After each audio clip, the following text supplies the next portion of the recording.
La última banca, un espacio de conversación sobre contingencia desde un prisma cristiano pentecostal.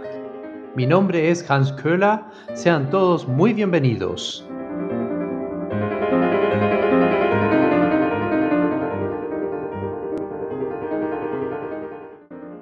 Hola y bienvenidos a un nuevo episodio de La Última Banca. ¿Cómo estás, Daniel? Hola Hans, todo bien, gracias al Señor, todo bien por acá, la familia bien. Lo único que con días helados, este otoño está bastante invernal, las temperaturas han estado bien heladas, pero aparte de eso, gracias al Señor, todo bien. Para el tema de hoy vamos a hablar sobre el aborto y el nuevo intento de legislar sobre esta materia en el Congreso, en la Cámara de Diputados. Daniel, ¿tú tenías por ahí la noticia sobre este tema? Claro, voy a leer un par de noticias que sirvan a modo de introducción. Bueno, el título es más que sugerente de este capítulo. Saben que nosotros hablamos desde un prisma cristiano pentecostal, desde esta cosmovisión hablamos, así que tenemos una posición bastante clara respecto al aborto. Pero para dar una contextualización, voy a leer un par de noticias y así entramos de lleno al capítulo de hoy. Se trata de la aprobación en la Cámara de Diputados esta semana de un proyecto de ley de aborto libre, se podría llamar. Lo voy a leer en un par de medios para que tengamos el contexto. Por ejemplo, en la CNN, el título dice: Cámara de Diputados de Chile aprueba despenalización del aborto hasta las 14 semanas de gestación. La Cámara de Diputados de Chile aprobó este martes, 28 de septiembre, la despenalización del aborto sin causales. El objetivo del proyecto, que ahora vuelve a comisión, es modificar el Código Penal en aquellos casos en la que la práctica sea consentida por la mujer y se ejecute dentro de las primeras 14 semanas de gestación. La Cámara Baja dio luz verde al proyecto por 75 votos a favor y 68 en contra y 2 abstenciones. Sin embargo, por ser objeto de indicaciones, la propuesta volverá a la Comisión de Mujeres para la definición de su articulado. Bueno, eso parte de lo que dice la noticia de CNN. Aquí T13 también, Tele 13, online, dice: Cámara de Diputados aprueba despenalización del aborto hasta las 14 semanas de gestación. Se trata de una iniciativa ingresada el martes 21 de agosto del 2018, donde se propone modificar el Código Penal. La Cámara de Diputados aprobó en general el proyecto que busca despenalizar el aborto hasta las 14 semanas de gestación. La iniciativa logró 75 votos a favor, 68 en contra y 2 abstenciones. Sin embargo, al tener indicaciones, deberá volver a la Cámara de Mujeres y Equidad de Género para su discusión. Las impulsoras del proyecto destacaron la importancia de la iniciativa y el avance que logró el Congreso. Al respecto, Maite Orsini afirmó: hemos dado un paso tremendo que no esperábamos en los derechos de las mujeres. No vamos a bajar los brazos hasta que el aborto sea legal, seguro, gratuito y para todas las mujeres. Bueno, el típico eslogan cuando se discuten estos temas. Pero esto sería, a grosso modo, el contexto. Se despenaliza el aborto hasta las 14 semanas, por lo menos se aprueba. No sé qué trámites le falten a este proyecto. De esto Hans nos puede comentar cuántas etapas le faltan para que sea finalmente aprobado, si es que es aprobado. ¿Y cuál es la situación del aborto en Chile hoy? Los que tenemos memoria, bueno, tampoco de tan largo plazo, fue hace muy pocos años donde se dio esta discusión y que nos llevó a la situación legal actual respecto al aborto. Hans nos puede comentar un poco sobre eso. No es menor el objetivo que tiene este proyecto de ley. El proyecto de ley es el número 12.038 y el objetivo de este proyecto es modificar, como decían las noticias, el Código Penal para despenalizar el aborto consentido por la mujer dentro de las primeras 14 semanas de gestación. Ese es el objetivo que tiene este proyecto de ley. El proyecto de ley actual está en su primer trámite. Como dicen las noticias también, fue devuelto a la comisión que lo tiene que revisar. Fue aprobado en su primer trámite, por lo menos le faltan 2 trámites más, a lo menos, para que pueda convertirse en ley. Entonces todavía quedan unos pasos más para poder llegar a que este proyecto de ley se transforme en una ley de la República. En ese mismo sentido, tenemos también las observaciones que se hicieron en la ley anterior, el proyecto de ley anterior que derivó en la ley número 21.030, que regula la despenalización de la interrupción voluntaria del embarazo en 3 causales y que está vigente desde el 23 de septiembre del año 2017. Aquí nos vamos a ir un poquito más atrás vamos a revisar cuáles son la normativa que está detrás de esta ley que ya está disponible, digamos, en Chile. Y la normativa establece como las causales específicas para que los que no están conscientes, digamos, de cuáles son estos 3 puntos, los podemos recordar acá en el podcast. El primero de todos es cuando la mujer se encuentra en riesgo vital, de modo que la interrupción del embarazo evite un peligro para su vida. El segundo punto es cuando el feto padezca de una patología congénita, adquirida o genética incompatible con la vida extrauterina independiente. Y la tercera causal es cuando el embarazo sea resultado de una violación, siempre que no hayan transcurrido más de 12 semanas de gestación. En este caso, las menores de 14 años podrá realizarse hasta las 14 semanas de gestación. En las causales 1 y 2, la ley no especifica un plazo de gestación para realizar la interrupción del embarazo. Previo a la implementación de la ley, bueno, hay un instituto que se dedica, es una organización que se dedica a investigar y liderar las políticas comprometidas con el avance de la salud y de los derechos sexuales y reproductivos en todo el mundo, que es el Instituto Guttmacher. Elena Prada, en enero de 2016, publicó un informe en la página web del instituto, está ahí, vamos a dejar el link abajo, en referencia a lo que está ocurriendo o lo que ocurría en Chile en esos tiempos. Voy a citar directamente el informe. Además de esta falta de datos provenientes de encuestas, la naturaleza clandestina del aborto en Chile tiene como consecuencia que todos los aspectos del procedimiento sean difíciles de investigar. El único estudio nacional realizado en 1990 estimó que aproximadamente 160.000 abortos inducidos ocurrían anualmente en Chile, equivalente a una tasa de 45 por cada 1.000 mujeres, que van desde el rango de edad de entre los 15 a 49 años. ¿Sí, Daniel? Vamos a volver a ese número más adelante. Hay una sección del episodio de hoy que vamos a llamar mitos y verdades respecto al tema del aborto y esto de la cifra es una estrategia bastante común, el tema de las cifras infladas. Pero bueno, sigue Hans. Siguiendo con lo reportado, dice que las estimaciones más recientes, pero menos corroboradas, que citan los medios fluctúan en un rango de 60.000 a 300.000 abortos cada año. De acuerdo a los datos que hoy día maneja el Departamento de Estadísticas e Información de la Salud, el DEIS, desde el año 2018 hasta la fecha, han existido un total de 2.556 interrupciones del embarazo, es decir, 2.556 abortos bajo estas 3 causales. Esto es interesante porque ahí vamos a profundizar más sobre estos datos y sobre esta, como decía Daniel, esta situación donde se coloca un escenario bien alarmante en cuanto a las cifras, pero después nos damos cuenta que no es tan así como se comentaba. También previo a esto, a esta ley, que se presentaron muchos argumentos y uno de los especialistas que mayor oposición presentó fue el doctor Becker. Daniel, tú tenías más información sobre el doctor. Bueno, en la descripción vamos a dejar varios videos de él. Hay intervenciones de él en la Cámara de Diputados, creo. Hay otro cuando se apeló al Tribunal Constitucional. Hay una intervención de él como de media hora. También la vamos a dejar en la descripción. Y también hay otras charlas de él. Material del doctor Becker, que es ginecólogo, es especialista en casos de embarazos que se complican, ¿no? Embarazos complicados, no sé cómo es el nombre técnico de su especialidad. Pero en su especialidad creo que hay como 50 médicos en Chile, y él es uno de ellos. Y él estuvo muy activo cuando se discutió el proyecto anterior. El proyecto anterior se discutió y tuvo participación ciudadana y con todo se aprobó igual. Pero es interesante las discusiones a nivel médico, a nivel científico, a nivel filosófico que se dieron en esa etapa, entre el 2015 y el 2017, creo que es cuando ya la ley se aprueba. Entonces, del doctor Becker se pueden encontrar varios datos útiles.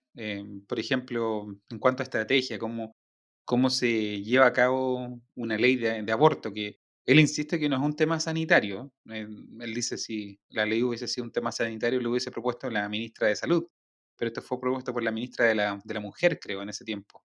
Y esto es un tema ideológico más que otra cosa. Bueno, de partida, en sus presentaciones, así es como define la ley de aborto, que es importante, creo yo, en un mundo de eufemismo. En Occidente el tema del eufemismo es pan de cada día y los eufemismos con el aborto son incontables. Interrupción voluntaria del embarazo. Bueno, él dice de la ley de aborto, dice, permite legalmente la muerte intencionada de un individuo de la especie humana antes de nacer. La repito, para que quede bastante clara. Una ley de aborto que es, se permite legalmente la muerte intencionada de un individuo de la especie humana antes de nacer. Y como dato, antes de entrar a los comentarios del doctor Becker, como dato tomado de la página World Meters, es una de las páginas que más han sido visitadas en este año de COVID, porque maneja hartas cifras bien interesantes. En cuanto al COVID es muy completa, contagio y todas esas cosas. Del aborto dice esta página que este año se han realizado, según esta página, 32 millones de abortos, 32.243.788, 89, 90, 91. A esa velocidad suben, según esta página. Y hoy, solamente hoy, se han realizado 113.338 abortos, subiendo a nivel mundial. Esas son las cifras que se manejan. 30 millones de abortos, según lo que dice esta página a nivel mundial, sin que haya terminado el año todavía. Si consideramos a quienes se están matando, se acercan a cifras de conflictos mundiales como la Segunda Guerra. La Segunda Guerra dejó algo así como 50 millones de víctimas en 6 años de guerra. Imagínense eso cada año, una cifra cercana, cada año por abortos legales. De eso estamos hablando. De esas dimensiones estamos hablando. Entonces, volviendo al doctor Jorge Becker, él menciona hartas cosas en sus charlas. Él menciona cómo se mete este tema del aborto en los países donde se comienza a discutir este tema. Podríamos hablar aquí del tema de la ventana de Overton, por ejemplo, que en más de alguna ocasión se ha mencionado cómo se mueven discusiones que están en lo impensable y rechazado, se mueven dentro del ámbito que es socialmente aceptable y por lo tanto es un tema de discusión para los políticos. Los políticos siempre se mueven dentro de la ventana de Overton y todo lo que está afuera ellos lo evitan, porque el político se debe a la gente, entonces si la gente rechaza un tema, el político no va a querer legislar en ese tema. Pero ¿cómo se hace un tema que es rechazable, aceptable? Es mover la ventana con ese tema específico y moverla dentro de lo aceptable.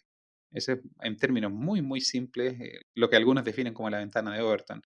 Entonces, ¿cómo se mueve la ventana de Overton para que el tema del aborto sea algo aceptable, algo razonable, algo que la sociedad no le parezca una locura discutir? Hay un médico que vivió entre el 1926 y murió el 2011, se llamaba Bernard Nathanson. De él se puede encontrar información en internet y a él se le llamó el rey del aborto. Y él describía cómo se obtiene una ley de aborto.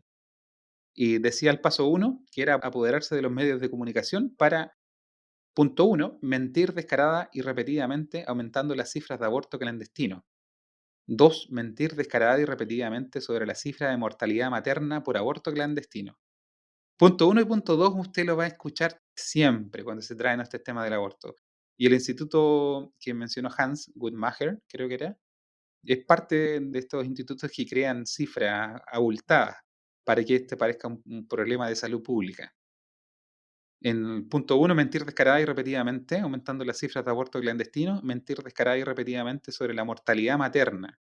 Por eso se pueden encontrar frases como, por ejemplo, esto es del 2018, un ministro argentino, cuando se estaba discutiendo el tema de la ley de aborto en Argentina, 2018, decía, en los países que legalizaron el aborto, la mortalidad materna bajó drásticamente.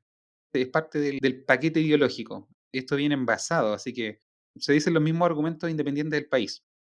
Este mismo argumento se aplica para Chile, cuando Chile tiene una de las tasas más bajas de mortalidad materna de la región. Creo que solamente detrás de Canadá, o dependiendo de donde busque uno cifra. Y si uno se va a páginas como Our World in Data, que es otra página bastante interesante para encontrar información de todo. Yo les voy a dejar el link donde se trata el tema de la muerte materna. Chile está dentro de la mortalidad materna más baja.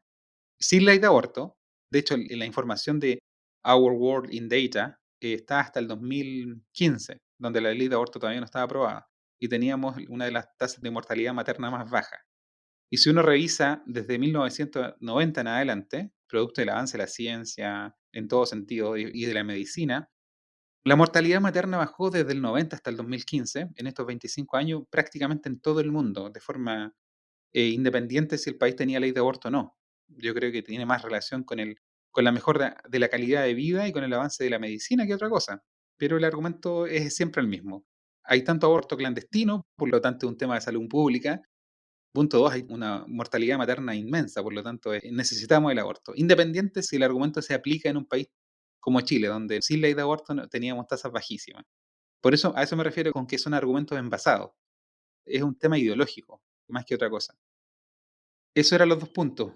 Bueno, otro punto era ridiculizar a la Iglesia Católica, decía Bernard Nathanson, inventar también encuestas, tal porcentaje de católicos o de cristianos apoyan el aborto. Te la inventaban, sacadas de la manga. Y el último, ignorar cualquier evidencia científica que demuestre que la vida empieza con la concepción y se aprovecha el punto uno para ratificarlo, o sea, que se tome control de los medios de comunicación para repetir esto una y otra vez.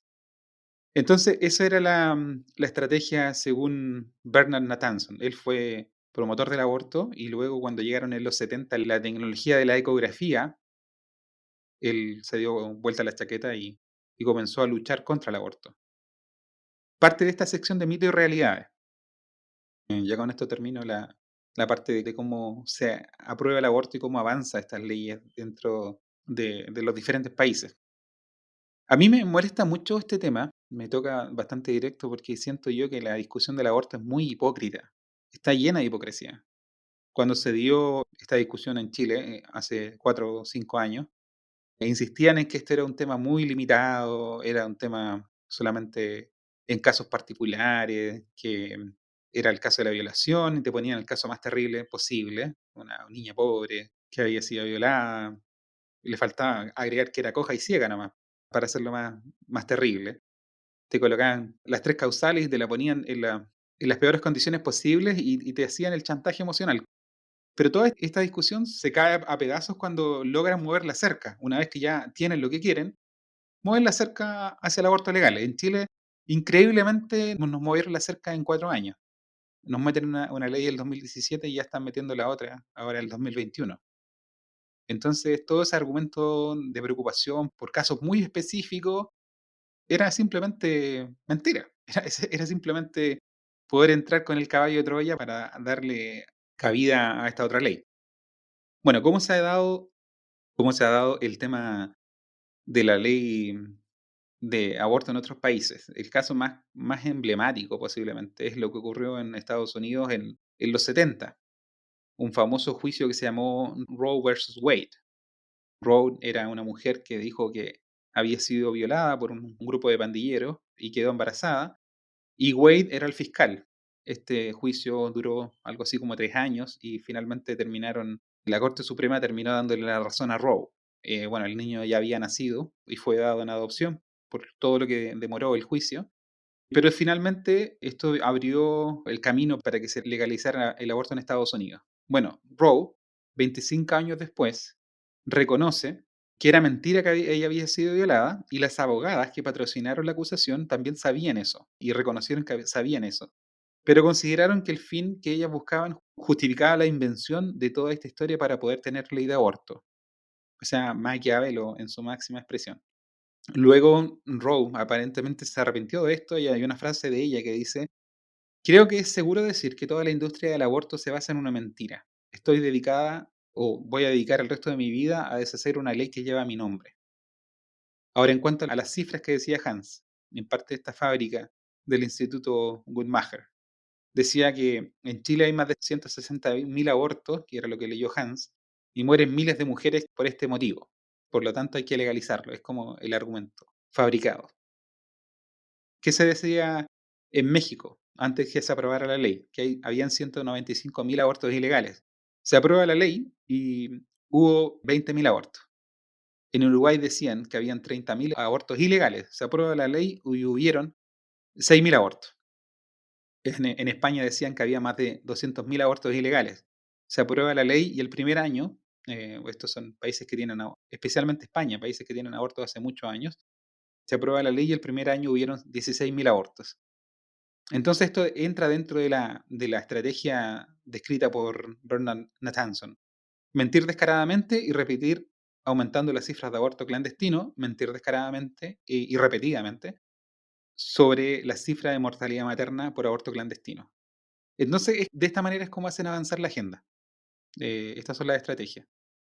Bueno, después vuelvo a algunas frases del doctor Becker que me gustaron bastante y les repito, vamos a dejar en la descripción videos y charlas de él, intervenciones ante el Congreso y ante el Tribunal Constitucional. Hans. Como un antecedente interesante, la presidenta de la Comisión de Mujer es Maite Orsini, que fue una de las impulsoras de este proyecto de ley. Entonces vuelve a la comisión que ella preside, convenientemente, por decirlo de alguna manera. Ya sabemos qué es lo que va a ocurrir ahí. Y otro punto interesante que también nombraba Daniel sobre estas instituciones que generan datos, hay una institución chilena, me parece, llamada Humanas, o sea, la página web es humanas.cl, son mujeres feministas, profesionales, sin duda, que se dedican a mover, ¿cierto? A asesorar incluso en algunas materias a los diferentes poderes. Y aquí una de las preguntas que uno se puede hacer cuando te tiran estas noticias, las que nombraba Daniel al principio del programa, es, bueno, tenemos estas tres causales, tenemos la intervención o el aborto en estas tres causales.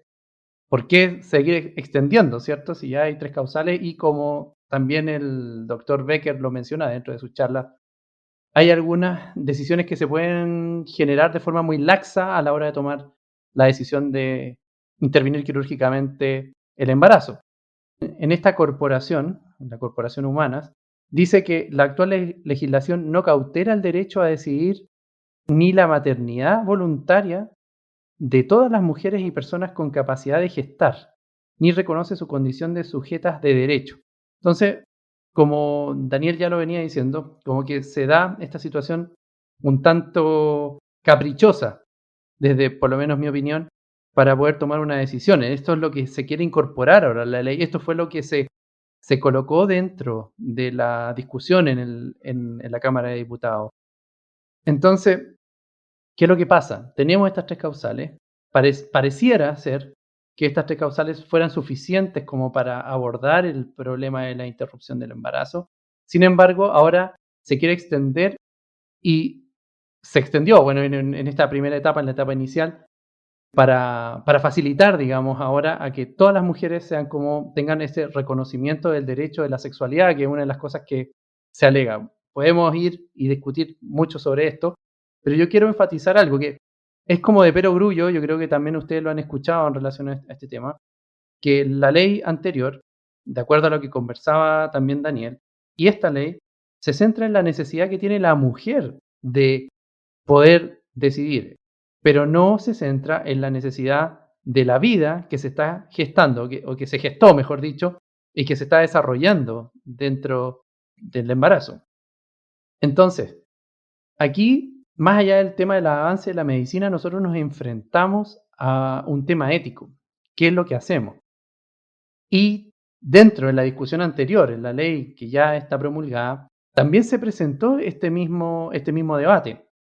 Podemos llegar a la siguiente conclusión, o sea, hoy en día, por lo menos, los científicos, las personas que conocen de esta materia, los ginecólogos, como por ejemplo lo mencionaba Daniel, el doctor Becker, ya en el año 2015 y antes, cuando se empezó a hacer esta discusión, el tema de la fecundación en sí, de donde partía la vida, no era como el tema más relevante a abordar, porque se entiende desde el punto de vista biológico que cuando el espermatozoide y el óvulo interaccionan y se genera la concepción, ya hay otro tipo de célula diferente a las células maternas, por lo tanto podríamos decir que desde ese punto de vista ya hay vida desde el punto de vista biológico. Esto lo entienden también los especialistas.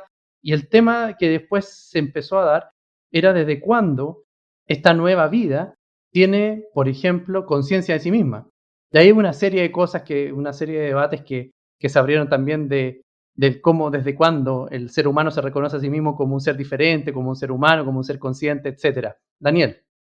La discusión que yo creo que es más filosófica, cuando se reconoce a este ser humano como persona, sujeta de derecho. Yo creo que la discusión va más por ahí. Pero a la hora de fijar hasta qué semana se puede hacer el aborto, también hay unas consideraciones que son bastante macabras. Hasta cierta semana porque no siente, porque no tiene desarrollado el sistema neurológico. Pero eso también aplicaría para alguien que ya ha nacido y, por ejemplo, está en estado vegetal o está en coma o está en un procedimiento que lo anestesiaron completamente, tampoco está sintiendo. ¿Qué pasa? Lo matamos ahí también. Hay una serie de argumentos que se puede aplicar para alguien que ya nació. Claro, esas son discusiones, yo creo, hasta cierto punto más filosóficas, pero la discusión científica de cuándo comienza la vida, yo pienso que no tiene mayor discusión para mí. Y ese era el punto que yo quería levantar y dejar sumamente claro. Es que desde el punto de vista biológico empieza en la concepción, y eso también lo defienden varios expertos en la materia. Y en relación a eso, también a este punto, hay una columna de opinión del Mercurio que se publicó el sábado 2 de octubre y la columna se llama El derecho a la vida del nascituro. Y entre los 5 puntos que se presentan ahí, quien los presenta, también es importante aclararlo, que esta columna fue escrita por José Joaquín Ugarte Godoy, profesor titular honorato de Derecho Civil y Filosofía de Derecho de la Pontificia Universidad Católica. Y aquí yo quiero recoger 2 puntos que me parecieron realmente interesantes, por lo menos para pensarlos. El primer punto él presenta algunos puntos, yo solamente voy a citar 2, que tienen relación, primero que todo, en el argumento contra, y abro comillas, el embrión no es un ser humano. ¿Y qué es lo que dice la columna? Dice, el embrión no es, como se suele decir erradamente, un ser humano en potencia, sino un ser humano en acto, que está en potencia de ser adulto o desarrollado. Eso también es importante porque de repente se cae en esta situación donde se busca de alguna forma relativizar el hecho de que el feto es un ser humano o no. Y aquí, por lo menos bajo estos puntos, esta persona que conoce mucho de derecho ya deja alguna idea bastante clara. Y el segundo punto que me gustaría destacar es que es el argumento, entre comillas, es mi cuerpo. Aquí el profesor Ugarte dice, el nascituro no tiene la posibilidad de subsistir solo, porque es la sangre de la madre la que le da a través de la placenta, por un proceso de osmosis, el alimento, el oxígeno, y la que recoge también los residuos metabólicos del embrión. De esta suerte, el cuerpo de la madre transitoriamente es también del embrión. No cabe, por tanto, argumentar que la madre es dueña de su cuerpo. Como podemos ver, son argumentos bien interesantes, se pueden discutir sin duda, pero ya nos abre una puerta a algo que no estábamos viendo, por lo menos durante este programa no lo habíamos expuesto, porque no se había dado todavía el tema de las opiniones abiertas, sino que estábamos revisando las noticias, qué es lo que pasaba, digamos, con la información que se maneja afuera. Pero acá lo que nosotros buscamos es levantar la bandera y cuestionarnos sobre la necesidad de quién está cubriendo este tipo de leyes. Y como podemos ver, y como ya definimos, se define, ¿cierto? Lo que defienden, por ejemplo, las feministas, es el hecho de tener un proyecto de vida, ¿cierto? De que yo quiero hacer un proyecto de vida con mi cuerpo, con mi forma de ser, como lo sea, pero lamentablemente, para hacer valer ese proyecto de vida tiene el costo de la vida de un tercero. Y ese es el tema ético que nosotros no podemos dejar pasar. Quería hacer un comentario que se dio hace poco en el debate presidencial. José Antonio Kast dijo algo así como, acá lo tengo anotado, dijo, en los países donde hay aborto libre, la tasa de mortalidad materna es mucho más alta. Esa afirmación dio. Pienso que es una afirmación bastante general y puede estar abiertamente errada, porque creo yo que se tiene que analizar caso, por región, lo que sea. ¿Ok? Pero al tiro saltaron a responder y una de las respuestas decía, hay un artículo que también lo podemos dejar en la descripción, decía, la evidencia científica, creo que este era un experto en la materia, dice, la evidencia científica muestra que la legalización del aborto trae consigo mejoras significativas en la salud de las mujeres y reducciones en la tasa de muerte materna. Eso decían y utilizaban el ejemplo rumano. Decían que en Rumania se aprobó el aborto el 89, los 90 por ahí, y la mortalidad materna cayó drásticamente.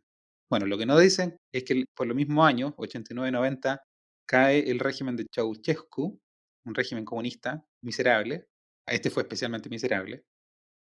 Y obviamente yo creo que la calidad de vida en Rumania debe haber cambiado drásticamente. Ahora, si uno mira esta página que les digo, Our War in Data, tienen datos de muerte materna, mortalidad materna cada 100.000 nacimientos, prácticamente para todo el mundo desde los 90. Así que se puede hacer una comparación bastante buena con Rumania. Y que uno ve, lo que uno ve es que prácticamente en todo el mundo hay una disminución en la tasa de mortalidad materna. Prácticamente en todo el mundo. A mí me habla más de mejora en calidad de vida, avance de la medicina, más que estar directamente relacionado con el aborto o colocar al aborto como la causa única, sin considerar otras causas de los cambios sociales y avance de la medicina y lo que sea. Como les digo, desde los 90 hacia adelante, prácticamente en todo el mundo se redujo la tasa de mortalidad materna, incluyendo países donde la ley de aborto no existía, como en Chile. Entonces, que vengan a decir que países como el nuestro, que con una tasa bajísima, de las tasas más bajas de la región de mortalidad materna, necesita ley de aborto para reducir la mortalidad materna, es una mentira. Es una mentira. De hecho, el doctor Baker se refiere a este tema en una de sus charlas. Dice, la discusión que se ha planteado, por ejemplo, una frase que suena muy bonita, que suena como ideal, y dice, basta con que se evite una muerte materna para que esta ley sea válida. Pero la pregunta es al revés. ¿Cuántos abortos hay que hacer para evitar una muerte materna? Y eso nadie lo ha dicho ni lo ha querido responder, porque en medicina hay un concepto epidemiológico que dice que cuando yo quiero evitar un riesgo que es altamente frecuente, tengo que tratar a pocos individuos, pero cuando tengo que enfrentar un riesgo que es de muy baja frecuencia, como es la mortalidad materna en Chile, tengo que tratar a muchos individuos. Traducido al aborto, habría que hacer varios miles de abortos para bajar una muerte materna. Y esto es un concepto epidemiológico. ¿Ok? Entonces, eso lo quería comentar en cuanto a la mortalidad materna y su relación con el aborto. Hans. Quiero construir sobre lo que tú estás diciendo y también llevarlo un poco más allá, como lo hicieron algunos autores italianos. En 2013, en la revista Journal of Medical Ethics fue publicado un artículo llamado Afterbirth Abortion: Why Should the Baby Live? De Alberto Giublini y Francesca Minerva. Y este artículo es bien interesante debido a que lleva más allá el tema del aborto como hoy día nosotros nos imaginamos. Y cuando digo más allá, es realmente más allá, porque postula lo siguiente en su resumen. Dice, el aborto es ampliamente aceptado incluso por razones que no tienen nada que ver con la salud del feto. Eso ya es una frase, es un statement potente. Y aquí empieza a desgranar un poco y dice, al mostrar que uno, tanto los fetos como los recién nacidos no tienen el mismo estatus moral que las personas reales. 2. El hecho de que ambos sean personas potenciales moralmente irrelevante. Y 3. La adopción no siempre es a lo mejor para las personas reales, entre comillas. Los autores argumentan que lo que llamamos aborto postparto, es decir, matar a un recién nacido, debería estar permitido en todos los casos en los que el aborto es incluido en los casos en los que el recién nacido no está discapacitado. Perdón, a lo que voy con esto es que lo que postula esta idea es que podemos abortar, entre comillas, abortar a niños que ya nacieron. Y eso va en tema de ética. Sin duda, este artículo llamó mucho la atención y levantó muchas críticas. Pero sin embargo, estos preceptos que yo les presenté, estos 3 preceptos, sí están presentes en la idea o en la concepción de las ideas para poder lograr las leyes. Entonces lo que hacen ellos, básicamente, es decir, bueno, nosotros podríamos agarrar estos mismos conceptos y aplicarlos, ¿cierto?, en un bebé post-nacimiento. Y ese es el tema ético que ellos quieren tocar. Y esa es la fibra, más bien, a la que quieren tocar y hacernos ver que no es tan diferente un feto, digamos, preparto, que ya con lo que nosotros llamamos un bebé posparto. Daniel. Otra cosa que quería comentar es que de los casos que menciona el doctor Becker. Él vivió un par de años en Barcelona y vivió en un país donde la ley de aborto ya existía. Y de las 3 causales que se mencionaban y que ya están vigentes en Chile, o sea, hay 2 que no tienen un plazo específico, que son el riesgo de vida de la madre, y el otro es cuando el feto padezca una patología congénita adquirida o genética incompatible con la vida extrauterina. En el caso español, creo, había como una enfermedades, no solamente físicas, sino también psíquicas, pero había un resquicio legal que permitía que las madres se apegaran a cosas que eran irrelevantes. El doctor Becker da 3 ejemplos, que una es de un niño en el útero, un feto que le faltaban los dedos de una mano, y la mamá decidió abortar porque pensó que eso sería para su hijo una causa de sufrimiento en el colegio, lo que sea, y lo abortó porque le faltaban unos pocos dedos. Lo mismo ocurrió en el caso de eso lo pueden encontrar en las charlas del doctor Becker. Lo mismo ocurrió en el caso de un niño que venía con un problema en la rodilla, que era completamente operable, también fue abortado y así. ¿Para qué hablar de casos como los niños con síndrome de Down?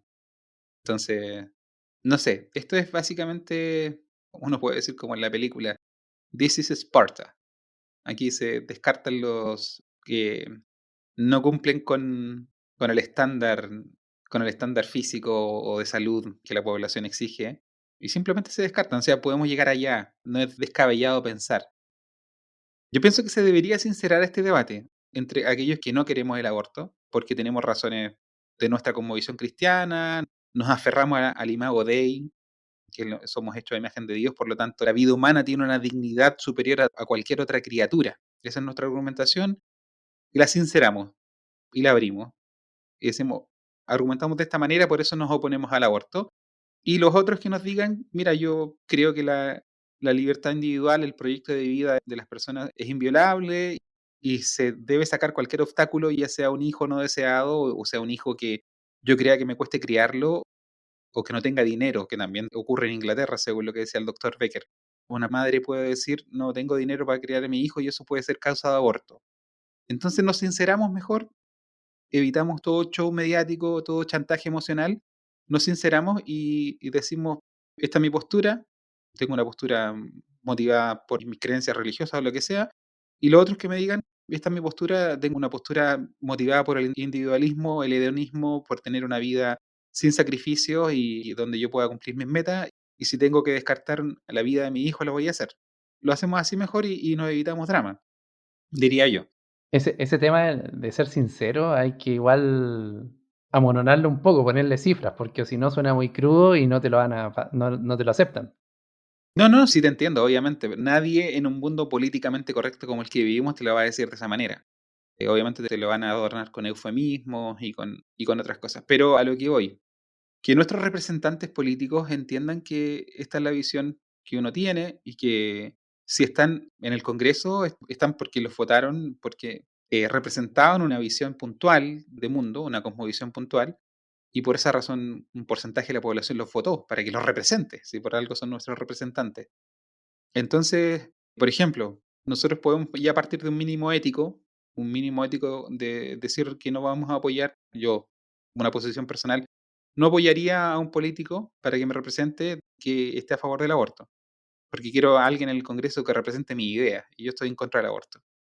Entonces partimos con ese mínimo ético y castigamos a los políticos que decían representarnos en temas tan fundamentales para nosotros como es la vida humana y que si se dan vuelta la chaqueta en el Congreso, bueno, en la próxima elección no lo voto.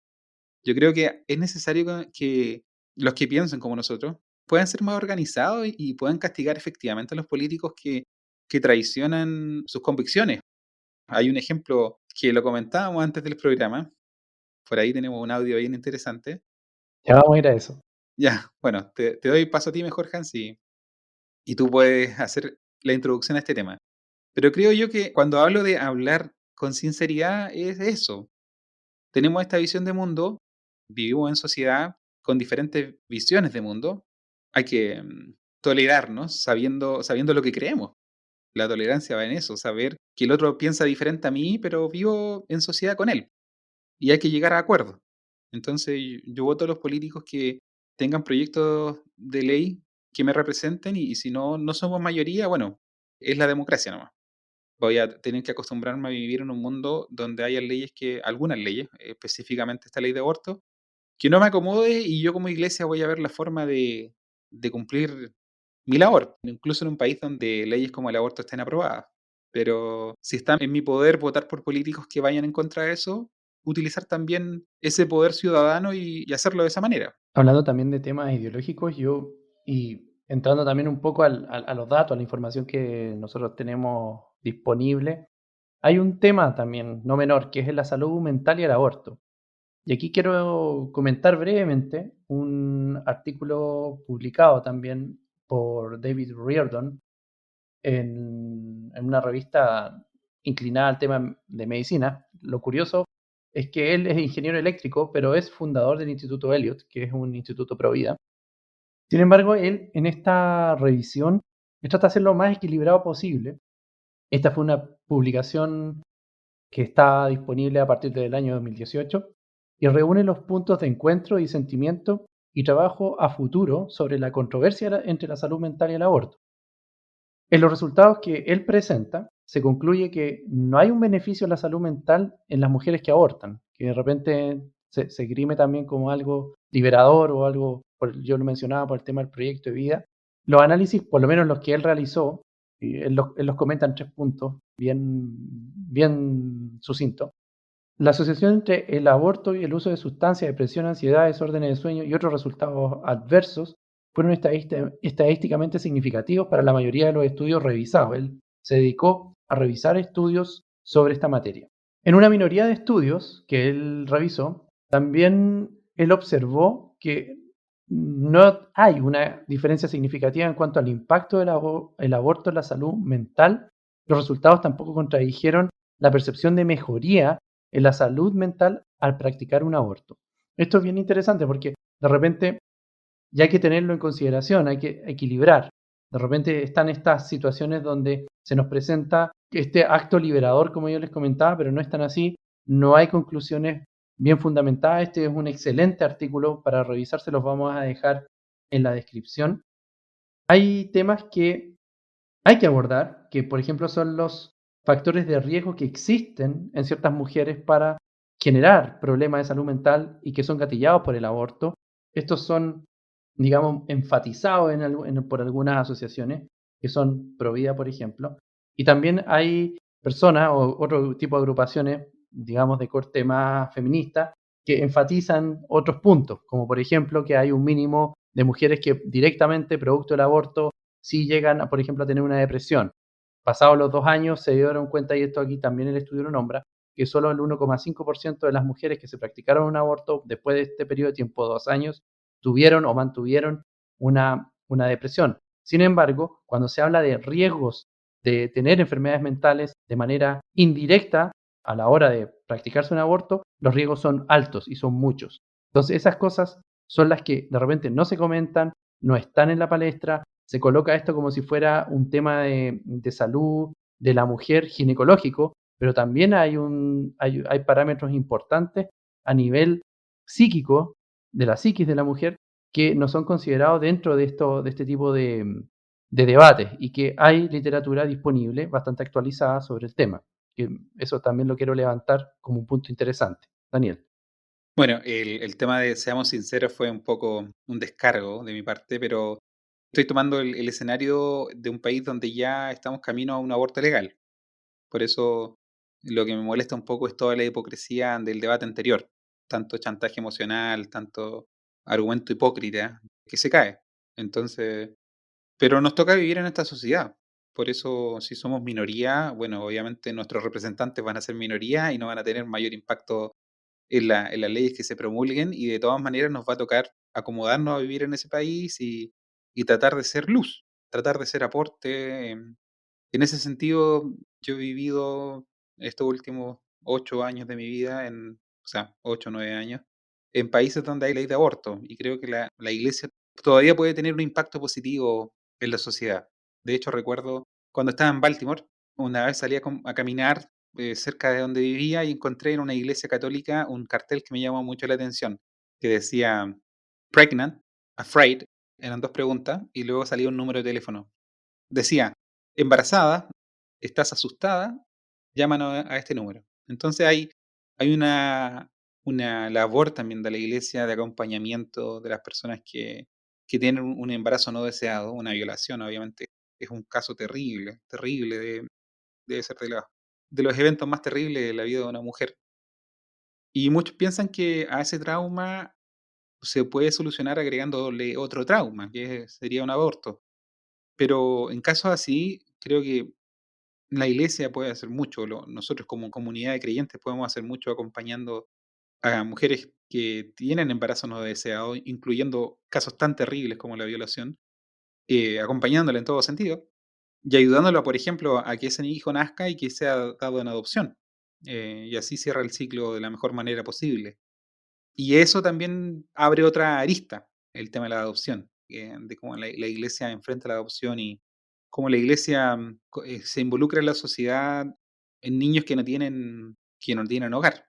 Se fomenta la adopción entre nuestros hermanos. En ocasiones no, en ocasiones algunas personas son cerradas al tema de la adopción e insisten hasta que Dios haga un milagro, les dé un hijo natural, que estén en toda la libertad de buscarlo, pero muchos se cierran a la posibilidad de la adopción, cuando la adopción es lo más cercano a la relación de Dios con nosotros. Nosotros, en términos teológicos, somos hijos de Dios por adopción.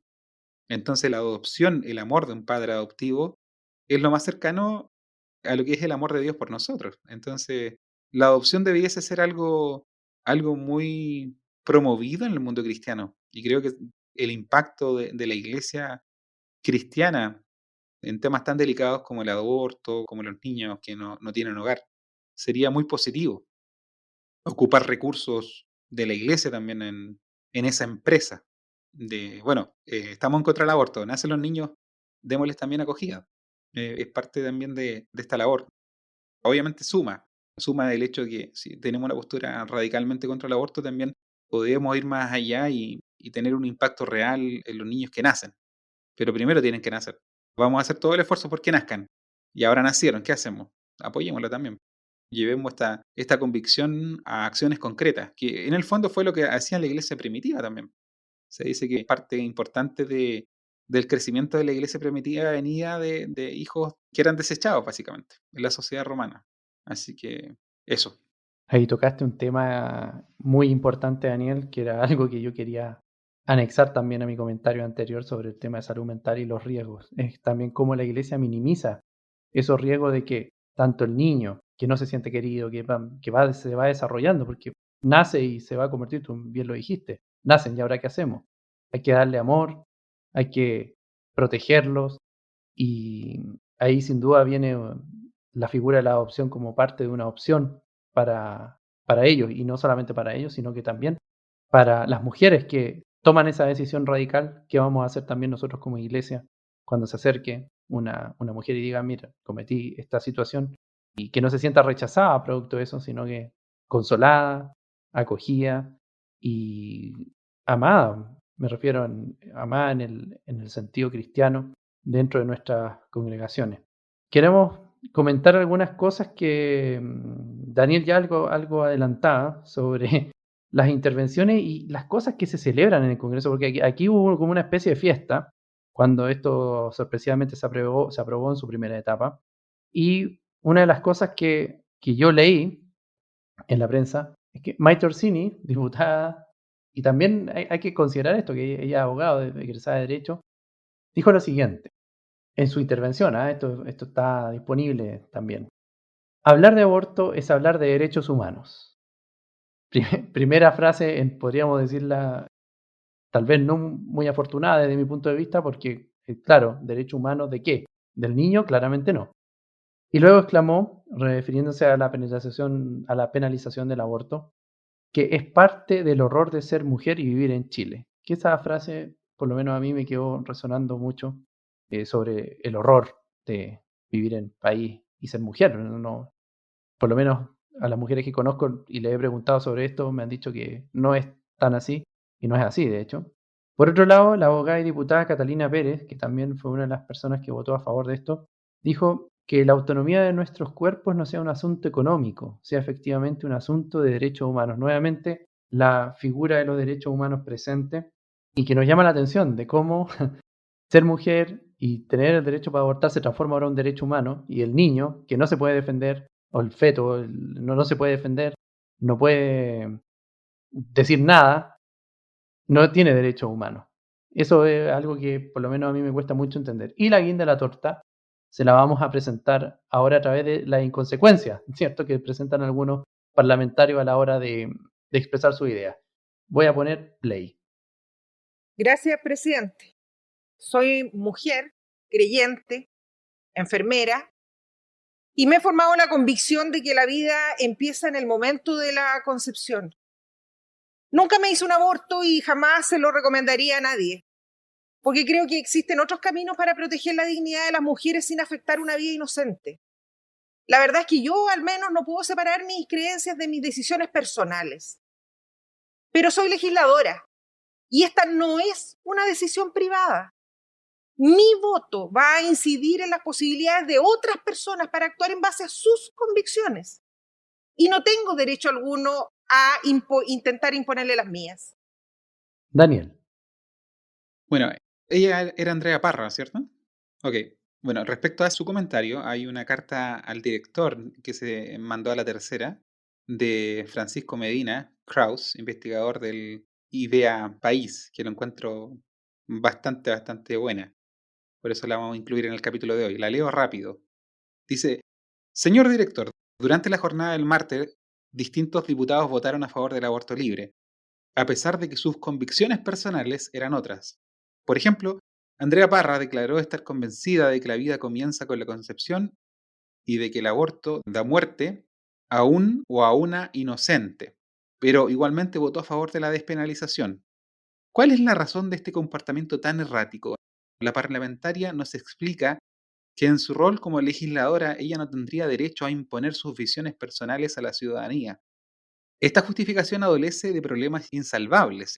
En primer lugar, resulta muy extraño que una persona esté a favor de dejar sin sanción penal un acto que ella misma considera como un cruel asesinato. Pero en segundo lugar, y más importante aún, la diputada no parece entender que si votamos por un parlamentario es precisamente porque nos sentimos representados por sus convicciones personales. Es decir, ¿quién votaría por un candidato que prometa abandonar sus principios y valores a la hora de legislar? Es totalmente absurdo. En definitiva, aquellos parlamentarios que anhelan despojarse de toda opinión personal para entrar en el debate público no hacen más que engañar a sus electores. Sí, porque estos últimos quedan con la sensación de que las convicciones ofrecidas en campaña no fueron más que palabras al viento, utilizadas maquiavélicamente para ganar sus votos. Está, pero excelente. Y eso es lo que les decía yo en cuanto hablemos, cuando dije anteriormente, hablemos con sinceridad. Esto para mí es un enfrentamiento de cosmovisiones. Yo creo que el debate del aborto no es un problema de salud pública, como lo quieren presentar, como lo quieren vender. Yo creo que podemos tener excelentes índices, como los tenía Chile ya, de salud pública en cuanto a mortalidad materna y todas estas cosas sin ley de aborto. Entonces, esta es una discusión a nivel ideológico. Y como se da a nivel parlamentario, busquemos que lleguen al Congreso parlamentarios que representen nuestras cosmovisiones. Y como estamos en democracia, si la población es lo suficientemente numerosa que tiene mi cosmovisión, vamos, por ejemplo, a ir contra leyes como la ley de aborto. Y esperamos que nuestros representantes vayan en consecuencia. Los votamos porque pensamos que nos representan. Y si somos una minoría y leyes como el aborto se aprueban, entonces tener la labor de iglesia que corresponde acompañando a las personas y en lo posible tratar de salvar vidas, tratar de que una persona que se ve forzada a abortar por la razón que sea, se sienta con el respaldo de la compañía de comunidades de creyentes que evite que se asesine a ese inocente y que en el mejor de los casos sea dado en adopción. Los parlamentarios, mientras sepan que sus actos tienen consecuencias y que si votan de determinada manera, la próxima elección se sanciona con el voto, yo pienso, si les va a sancionar con el voto, yo pienso que eso es la única forma efectiva de que realmente tengamos representantes que sean consecuentes. Solamente complementar lo que está diciendo Daniel, considerando lo brutal que es el acto en sí, de eliminar a una persona que es inocente, que no tiene cómo defenderse y que va a desarrollar sentimientos como nosotros. Y a mí me pasa que de repente, al ver las profesiones que tienen nuestros diputados, nuestros senadores, uno esperaría más también. Pero aparentemente ese no es lo que estamos acostumbrados a ver en el último tiempo. Siempre hablan de vamos a darle profundidad al debate, vamos al tema de fondo. Y en este caso, al menos, no hay fondo. Es ideología, es populismo puro y duro, es meter una idea que nos hacen creer como si fuese algo necesario para el avance del país y no lo es. Yo creo que en esta materia tenemos que ser tajantes y se tiene que escuchar un no desde Arica a Punta Arenas, porque no es posible que nosotros como pueblo cristiano estemos evaluando en eliminar a un ser inocente. Eso es lo que tengo que decir, eso es lo que tengo que compartir y yo creo que con esto mi participación yo ya estoy terminando el programa casi. Daniel. Bueno, yo creo que al hablar de este tema, yo sé que a muchos nos reclaman que nos interesa solamente este tema y no protestamos con la misma energía contra la injusticia, no sé, del político que roba y lo que sea. Podemos tomar esa crítica de forma positiva y subir el estándar, pero no bajarlo, ¿me entiendes? O sea, mantener el rechazo al aborto, llamar al aborto como tal.